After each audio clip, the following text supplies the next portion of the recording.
চাষি ও সিংহর গল্প। এক গ্রামে রামু নামে এক চাষি ছিল। তার গোয়াল করে অনেকগুলি গরু ছিল। চাষিটি চাষাবাদ করে আর গরুর দুধ বিক্রি করে বেশ ভালোভাবে তার সংসার চালাতো।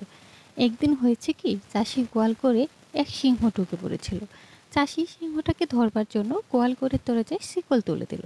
এদিকে সিংহটি যখন দেখলো বন্ধ ঘর থেকে তার পালাবার আর কোনো উপায় নেই, তখন সে ভয়ঙ্কর গর্জন করতে করতে গোয়ালে গরুগুলোর প্রাণ সংহার করতে শুরু করলো।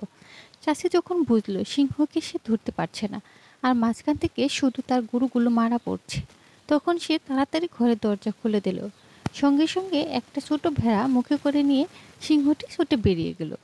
চাষির বউ এবার চাষির কাছে এসে জিজ্ঞাসা করলো, ব্যাপার কি, এত গোলমাল কিসের? চাষি সব ব্যাপার তার বউকে খুলে বলল।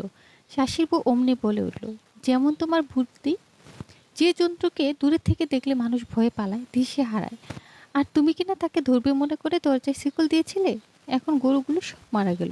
দরজা খোলা থাকলে একটা গরু বা একটা ভেড়া যেত। যেমন তুমি, তোমার বুদ্ধি তেমনই শিক্ষা হয়েছে তোমায়। আসলে নিজের ওজন বুঝে কাজ করতে হয়।